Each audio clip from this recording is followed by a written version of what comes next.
Bismillahirrahmanirrahim. Assalamualaikum warahmatullahi wabarakatuh.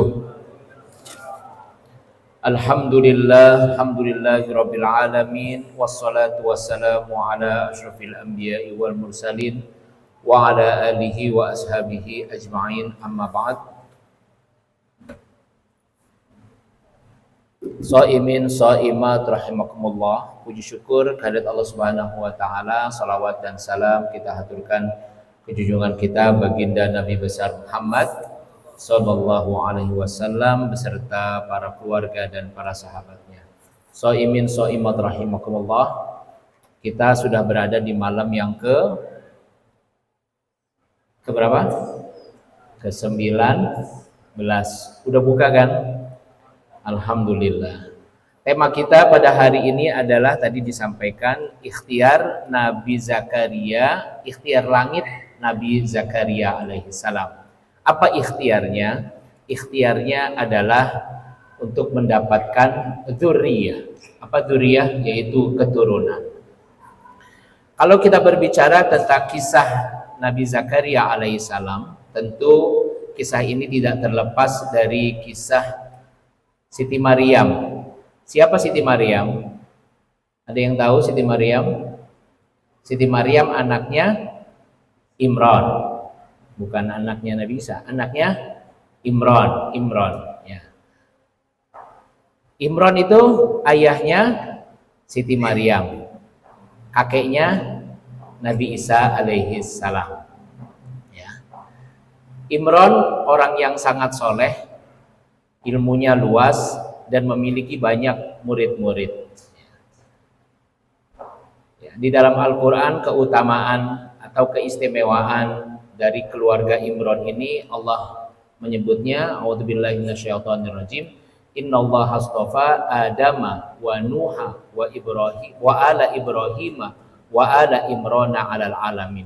Sesungguhnya Allah memilih Adam, Nuh, keluarga Ibrahim dan keluarga Imran melebihi segala umat di masa mereka masing-masing. Ya. Imran memiliki banyak murid-murid. Di antara murid-muridnya Imran adalah Nabi Zakaria alaihi salam.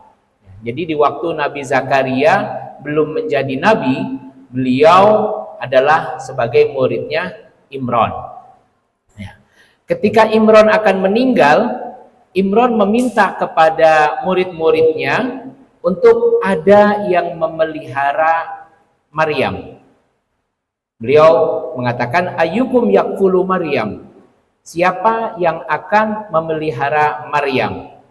Setelah dipilih dan terpilihlah Nabi Zakaria alaihissalam untuk memelihara Maryam. Pertanyaannya, kenapa dipilih Nabi Zakaria? Ada yang tahu? Kayak ada yang senyum-senyum. Ya, kenapa dipilih Nabi Zakaria? Karena ternyata istri Zakaria, ya. Istri Zakaria, siapa istri Zakaria? Namanya. Ini mu'alaf atau dari lahir Islam? Siapa nama istri Nabi Zakaria? Istri Nabi Zakaria namanya Hannah. Ya. Ternyata istri Nabi Zakaria yaitu Hannah dan istri Imran, mohon maaf terbalik, istri Imran Hannah, istri Zakaria namanya Lisha. Ya, itu adalah kakak beradik. Ya, ternyata kakak beradik dan sehingga Nabi Zakaria dan Imran ini adalah merupakan saudara ipar. Ya, oleh karenanya dipilihlah Nabi Zakaria sebagai orang yang mengkafilkan, memelihara Siti Maryam. Ya, kita sama-sama tahu Siti Maryam adalah ibu daripada Nabi Isa alaihi salam. Dan ternyata setelah dipelihara Maryam oleh Nabi Zakaria, Maryam ini adalah anak yang solehah, yang kerjanya hanya beribadah kepada Allah Subhanahu wa taala. Kalau Siti Maryam keluar, paling keluarnya itu ke Baitul Maqdis. Ya. Baitul Maqdis itu berada di samping rumahnya Imran, di samping rumahnya Siti Maryam. Nah, kira-kira berdampingan lah antara Baitul Maqdis dengan kediamannya Siti Maryam. Maka pada saat itu Zakaria melihat keadaan Siti Maryam. Ya. Pada saat itu istri Maryam itu kalau dia berada di mihrabnya, dia meminta apa saja Allah kabulkan. Ya. Dan pada saat itu Zakaria karena melihat Siti Maryam itu Allah rasanya sangat sayang, apapun kebutuhan Siti Maryam diberikan.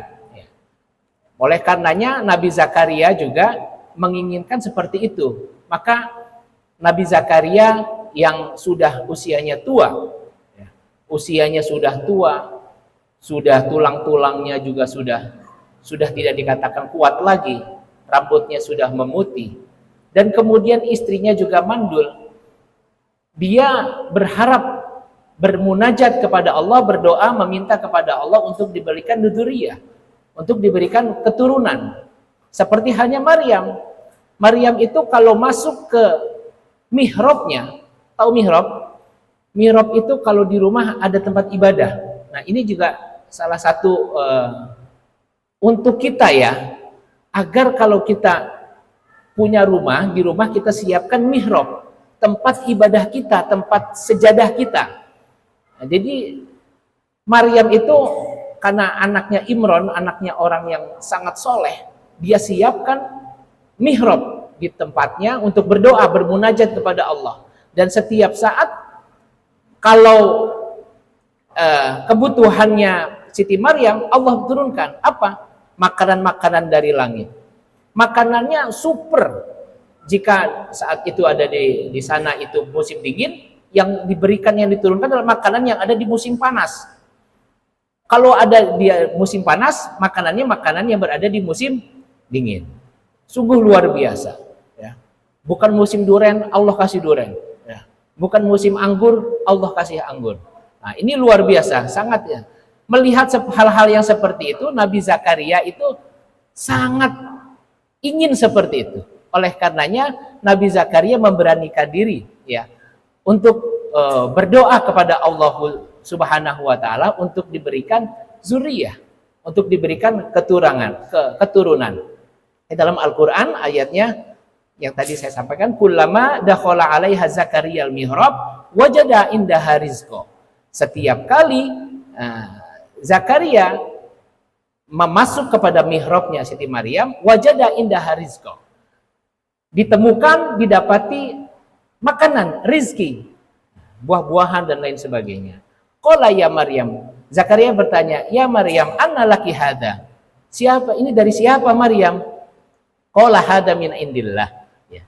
Ya, ini datang bersumber dari Allah Subhanahu wa taala. Innallaha yarzuqu may yasha'u bighairi hisab. Sesungguhnya Allah memberikan rizki kepada siapapun tanpa perhitungan, tanpa dikira-kira.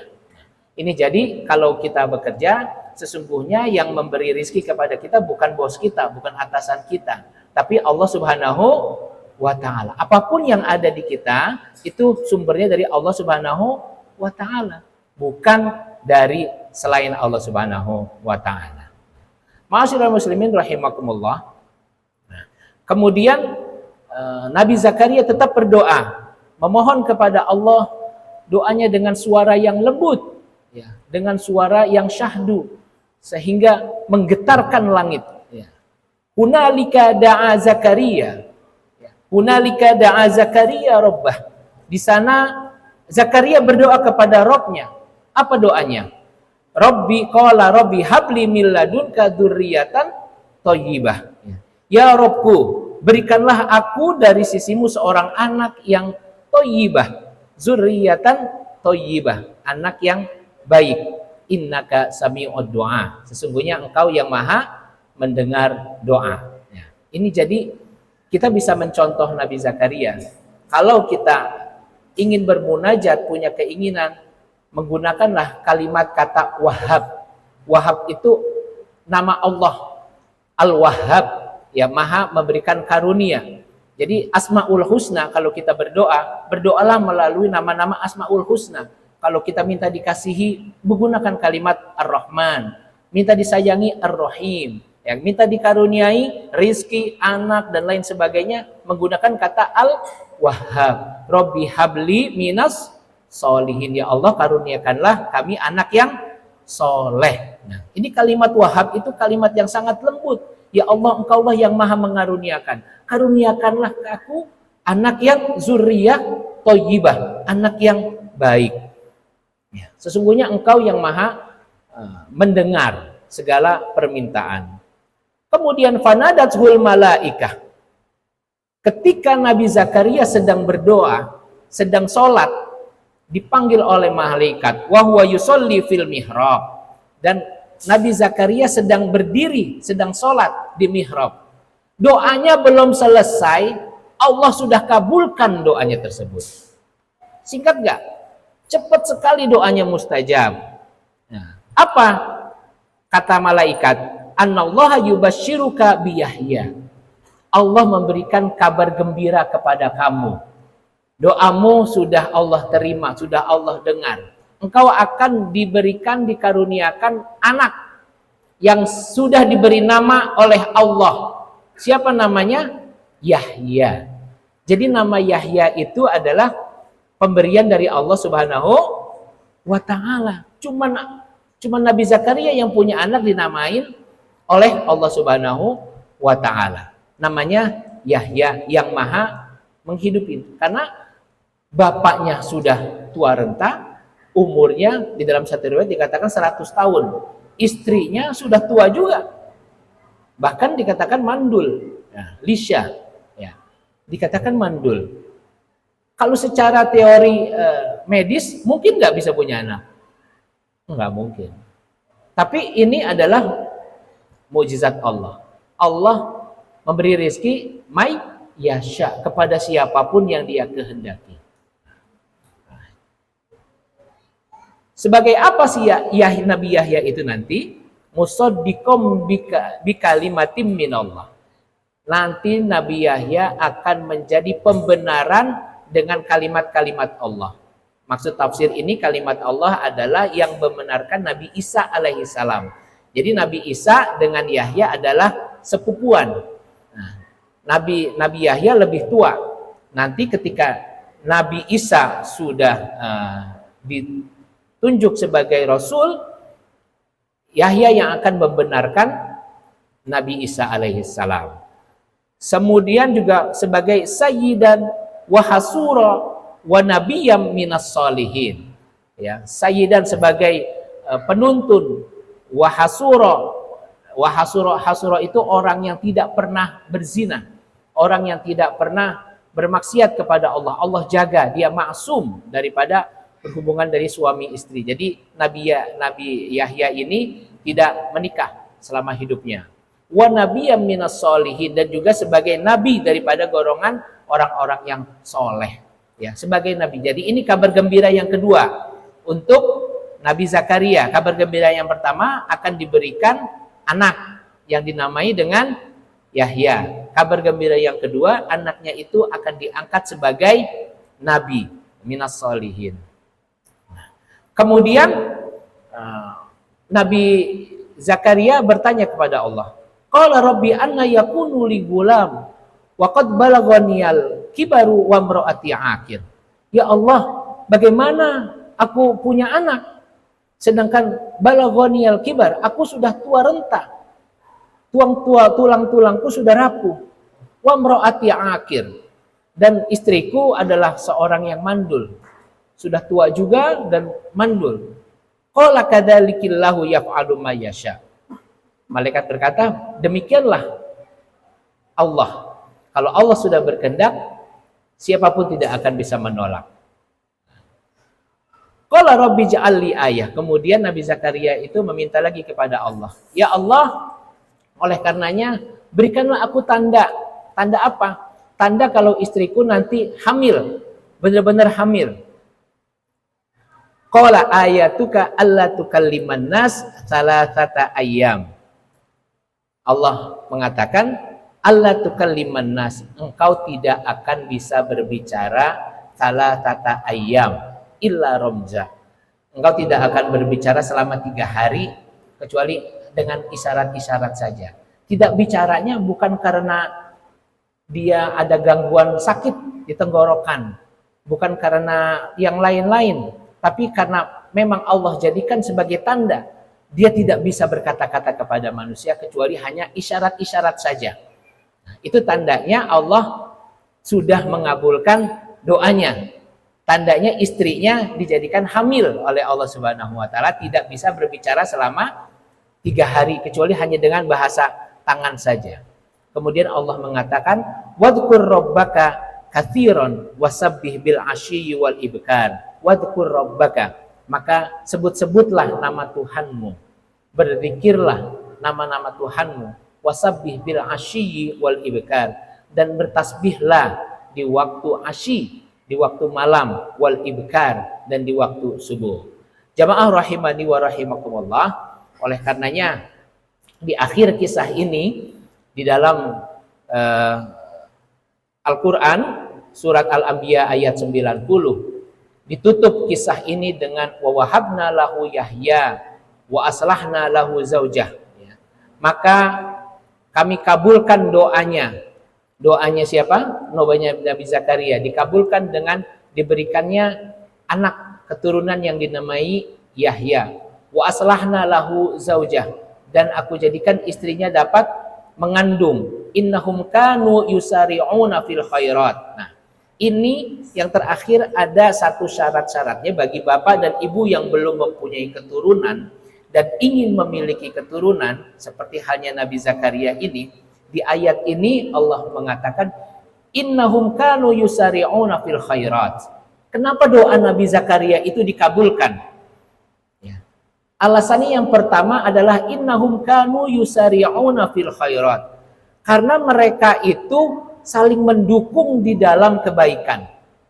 Saling membangun, ya, saling membantu, saling membackup. Jika yang satunya bangun tahajud, satunya membangunkan. Satunya bersedekah, satunya membantu lagi berbuat baik. Saling mendukung di dalam kebaikan dan saling bersegera berlomba-lomba di dalam kebaikan. Jadi bagi bapak ibu yang ingin dikaruniai oleh anak dan belum memiliki anak, seperti halnya Nabi Zakaria ini, berlomba-lombalah suami istri untuk berbuat baik. Bukan sebaliknya, saling menyalahkan, saling bertengkar dan lain sebagainya. Nah, ini alasannya pertama, innahum kanu yusari'una fil khairat. Dan yang kedua, wa yad'una raghaban wa rahaba. Mereka berdoa kepada kami dengan harap dan cemas. Wa yad'una raghaban, selalu berdoa bermunajat kepada Allah Subhanahu wa taala dengan pengharapan yang sangat dan juga dengan kecemasan yang sangat, cemas takut doanya tidak diterima oleh Allah Subhanahu wa taala. Dan yang terakhir, wa kanu lana khashi'in, karena mereka adalah orang-orang yang khusyuk kepada Allah Subhanahu wa taala. Ini adalah apa yang telah dilakukan oleh Nabi Zakaria, dan kita bisa mengambil hikmahnya di dalam kehidupan kita. Bagi kita yang memiliki anak, bersyukur kepada Allah Subhanahu wa taala. Semoga anak-anak kita Allah jadikan qurrata ayun, ya, sebagai penyedap mata kita dan menjadi kebaikan kita di akhir kelak. Dan bagi bapak ibu yang belum memiliki anak, jangan berputus asa, terus berdoa kepada Allah Subhanahu wa taala. Semoga Allah memberikan, Allah karuniakan anak yang soleh dan soleha. Billahi taufiq wal hidayah. Wassalamualaikum warahmatullahi wabarakatuh.